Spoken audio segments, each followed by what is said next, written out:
In the history of ancient Chinese architecture, the big Wild Goose Pagoda in Xi'an must be considered one of its most outstanding examples. 这是玄奘力主要建造的一座佛塔，1000多年来屹立不倒。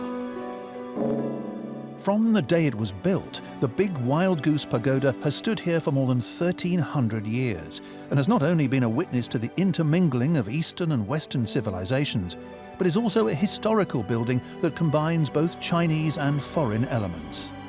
古老的丝绸之路带来了很多中亚、西亚的这些建筑理念，在很多细节上参照了印度的建塔的这些个理念。玄奘修这个塔，除了把释迦牟尼原本的主张带回来以外，更重要的是储存佛经。 However, this ancient pagoda also left behind a mystery. Most of the buildings of the same period in Chang'an city have long vanished. But why was it this pagoda survived for over 1,000 years? When we take a closer look at the history of the big Wild Goose Pagoda, it's no exaggeration to say it is indeed phenomenal. Let's have a look and find out what it went through. In fact, the Guangzhong Plain, surrounded by mountains, is an earthquake-prone region. According to historical records, since the completion of the big Wild Goose Pagoda, it has experienced more than 70 earthquakes. In the Great Guangzhong earthquake of 1487, the entire city of Chang'an was almost leveled. But the big Wild Goose Pagoda remained standing, except for a crack in the main body of the pagoda. What is even more incredible is that the crack closed overnight in an even stronger earthquake 34 years later. So how can that be explained? 从这个角度，我忽然发现，这个塔的下面可能藏有它独特的设计的细节。 In fact, the foundations of most pagodas in the Tang Dynasty city of Chang'an were built with clay that was unique to the lowest plateau. The foundation was thick and resilient, acting like a cushion during earthquakes, providing excellent shock absorption. Moreover, the latest research speculates that a huge hemispherical structure was probably used beneath the big Wild Goose Pagoda to add as much weight as possible at its bottom. This would not only allow the pagoda to stay balanced and ride out the earthquake a bit like a weeble, but also allow it slowly and automatically to bring itself back to its original shape if the tower tilted or cracked. So today, whenever we look at the big Wild Goose Pagoda, we are looking at a storehouse of ancient architectural wisdom. In the heart of Rome, there is also an ancient building that is a wonder to behold. The Pantheon. It was built in 23 BC and is now over 2,000 years old.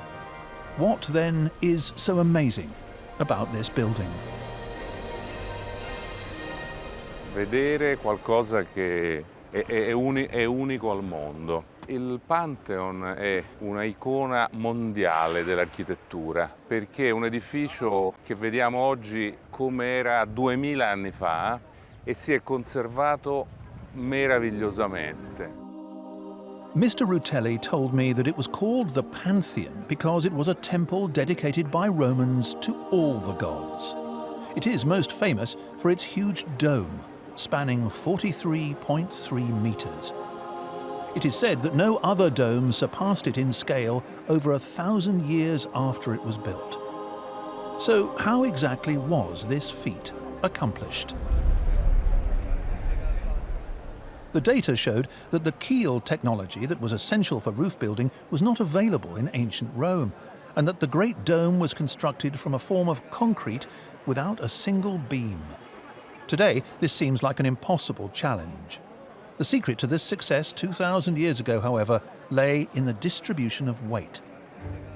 After constructing a huge frame out of wood, the builders first used the heaviest rocks for the lower circle of the roof.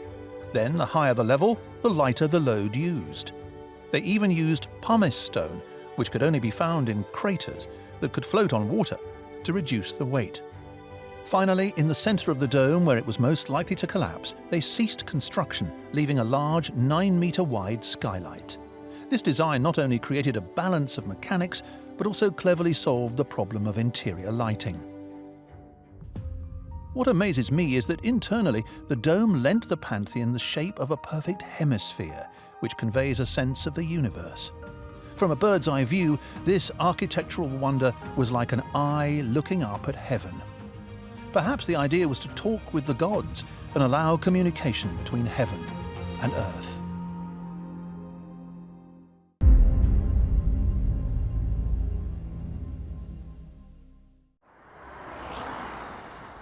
I have always been curious to find out what the ancient emperor's back gardens looked like.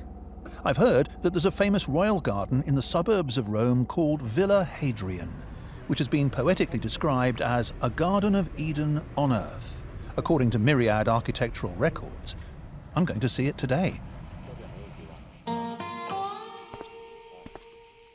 Amidst the pine forest, the first thing I saw was this huge outer wall. I couldn't imagine what kind of a world was hidden within it, because I really couldn't connect a high wall like a fortification with the word garden. Was this the way it was done in ancient Rome? Surprisingly, however, things were entirely different when I actually stepped inside. In the sweltering heat of Rome, there's indeed a paradise where I immediately felt cool and refreshed by comforting waters. In Villa Hadrian today, countless monuments all tell the same story, relating the secrets of classical royal gardens in the Western world. The owner of the gardens, Emperor Hadrian, was famous for his conquests and territorial expansion, but I had no idea he was also a master of landscaping. Further on is the heart of the garden, the royal pond, known as the Summer Garden, where evenly shaped ponds were surrounded by exquisite sculptures. The landscape embodies the basic philosophy of the Western garden, to live amid enjoyment of art and beauty. But upon closer inspection, I realized that things were not that simple. The form of these sculptures and buildings were not common in Rome, but have a distinctly ancient Greek style. I wonder why. In fact, this fits in well with the historical description of Emperor Hadrian, whose two greatest passions in life were travel and antique collecting. When he conquered the West, he incorporated all the architectural styles of the vast territory of the empire into his own gardens. These Corinthian pillars are somewhat Macedonian, while the semicircular hall is an ancient Egyptian temple. Such arches and porticos have Middle Eastern touches to them. The whole garden was truly a panoply of what the emperor had seen on his travels. So his garden, in fact, is a showcase. He was enjoying the greatness of his life's work. This mix of styles was emulated by many royal gardens in the West, which is why this Garden of Eden on Earth, Villa Hadrian, is known as the Garden of 10,000 Gardens. Xinqing Palace Park lies in the bustling city of today's Xi'an. Xi'an's best-known urban garden was a palatial sanctuary thousands of years ago, and used to be the royal garden of Emperor Xuanzong of the Tang dynasty. 唐玄宗一生多数都生活在这个地方。这里是花尔香灰楼，这是新清宫里面主体的建筑之一。唐玄宗多数时间在这里办公。这是新清宫著名的沉香亭，这个亭子当时是用沉香木做的，雕梁画栋，玲珑剔透。它是当时一个文化名亭。李白就写过“名花倾国两相欢，沉香亭北倚栏杆”。 The romance between emperors and imperial concubines is well known. But just what kind of a world did the Tang emperors create for themselves in gardens such as these? Things are quite evident in the Tang Paradise Garden, which recreates the charm of the past millennia. As I ascend the pavilion, I was greeted with a view once exclusive to former emperors. The rows of buildings are arranged around a pool of water dotted about with small islands, following the principle of what is called one pool, three mountains, observed by Chinese royal gardens. This concept of one pool, three mountains emerged from Taoist thought, which advocated a philosophy of nature and the pursuit of immortality. The one pool symbolizes the legendary East Sea, while the three mountains represent the islands where the immortals resided, deities who lived in eternal harmony with nature. 园林文化是中华文化不可分割的一部分。中华园林是世界3大园林之一，我们讲的是天人合一的这种建筑理念。The immortal realm on earth was the spiritual world long yearned for by Chinese emperors, and also constituted the core concept within the royal gardens of Chang'an.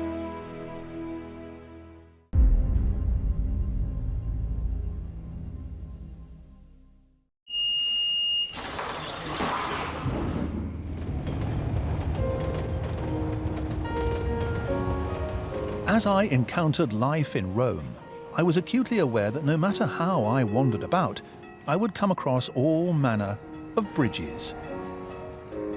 In Rome, the Tiber divides the city into eastern and western parts, with more than 30 ancient bridges, large and small, across the water.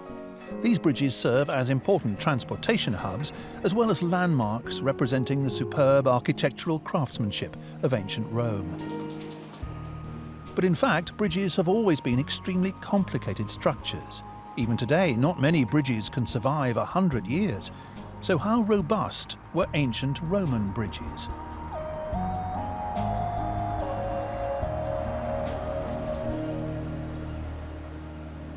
Boating on the Tiber and passing under the bridges of Rome, I felt like I was time travelling.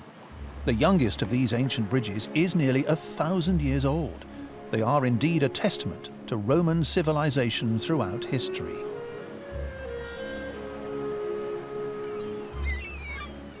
I discovered that all these bridges shared a common feature.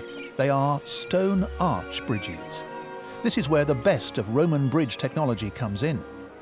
The Romans built stone arch bridges for far longer than any other ethnic group. Even the oldest surviving stone arch bridge in the world, the Pons Fabricius, or Fabricius's bridge, built in 62 BC, is still used as a main urban road. From an architectural point of view, the subtlety of these bridges focuses on the arch structure that Romans were best known for. Compared to the column-supported bridges in ancient Europe, the Roman arch bridges were highly advanced. Not only did this structure provide superior load-bearing over an area, it also provided balanced pressure on the deck of the bridge, reducing the likelihood of collapse. Of greatest value was that the invention of the arch structure greatly increased the span of the bridge. With arches, only a few pivots were needed for a span that would otherwise be supported by dozens of columns. This minimized the pressure of the water current against the bridge. It comes as no surprise that these ancient bridges were quite amazingly solid. In ancient times, and with very primitive technology, the Romans were able to build these time-tested bridges over 1,000 years ago. I can't help but admire their architectural prowess.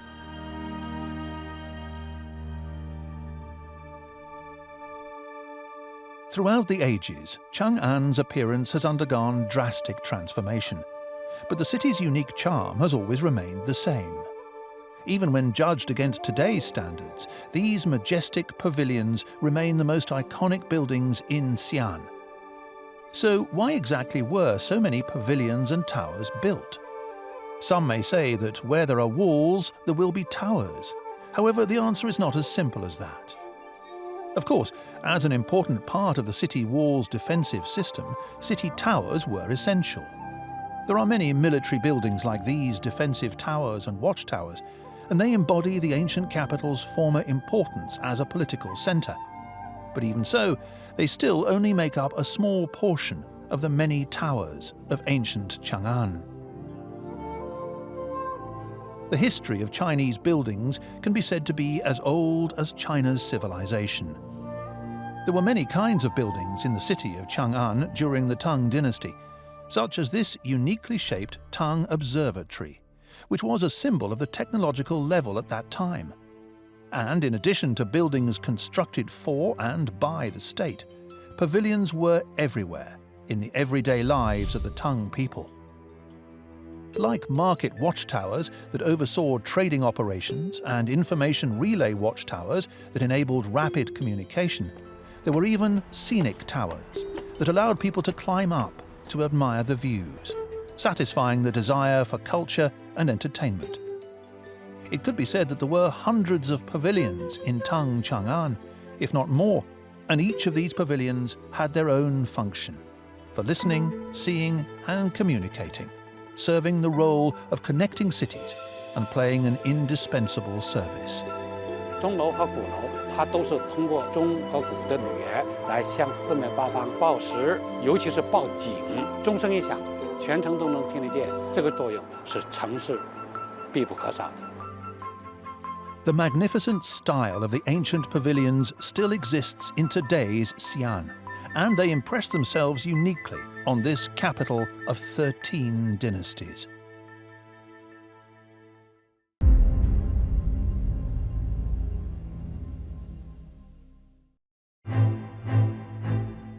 People's first impressions of Chang'an and Rome tend to be the dense loess earth and the hardness of stone.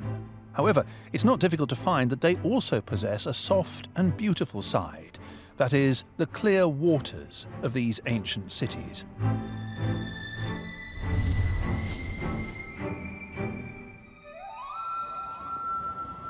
March was always the time when the men and women and the old and the young of the Tang city of Chang'an were at their most lively. In the midst of this vibrancy, everyone from royals to commoners would come out of their homes and rush to the same spot.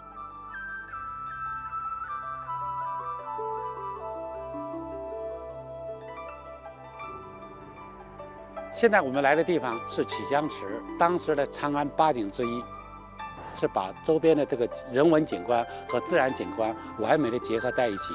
而且在这里呢，我们可以看到它是在一片低洼的湿地基础上建立起来的。 This soothing stretch of water is located in the southeast corner of the city of Chang'an.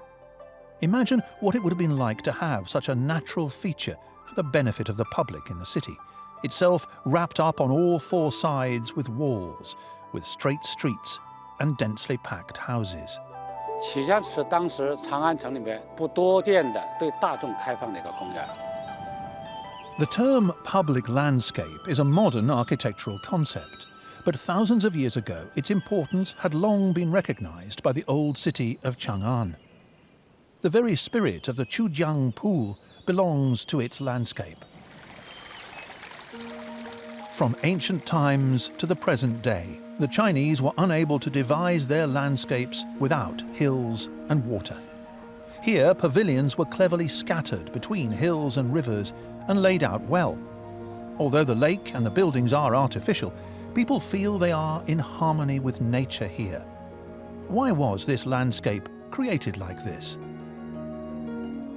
园内的建筑，它的基本的构成元素要跟大自然浑然一体，要有水啊，有山，有石头，尽量的要顺其自然，不必刻意的去雕琢，这叫虽为人造，宛若天开。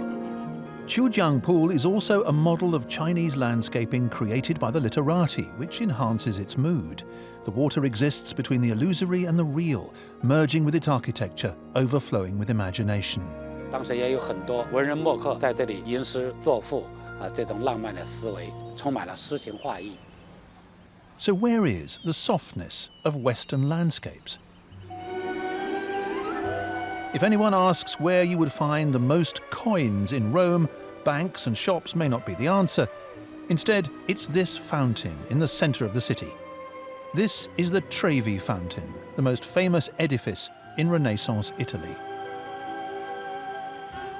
Statistics suggest that 1.4 million euros worth of coins thrown in for good luck from 58 countries was swallowed up by the fountain in 2016.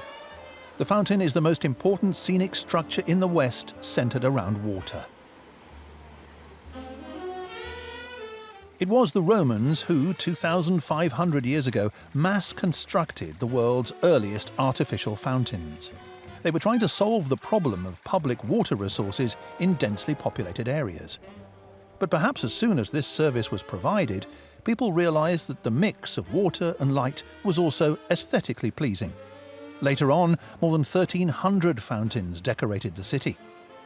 But where does the beauty of a Roman fountain lie? The one in front of me is a perfect example.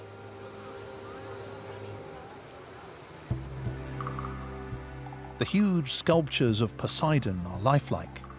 The animals are extremely realistic, and the sea waves are shaped by gushing water. Although this whole scene derives from natural images, it always incorporates the design of man-made aesthetics. Similarly, this artificial aesthetic was best exemplified in the great fountain of the royal palace of Caserta, the most magnificent in Italy at the time. A whole host of very different shapes and patterns were employed to their fullest extent, blending into each other and dissolving the boundaries between architecture, sculpture, and painting. I recall that Leonardo da Vinci said, "Beauty is founded entirely on divine proportions." What we see in these fountains today is the ancients' creation of pure geometric structure and precise symmetry. Western classical landscape architecture emphasizes the order lent by man to nature, and with a rational thoroughness imbues this romantic waterscape with humanistic sentiment. "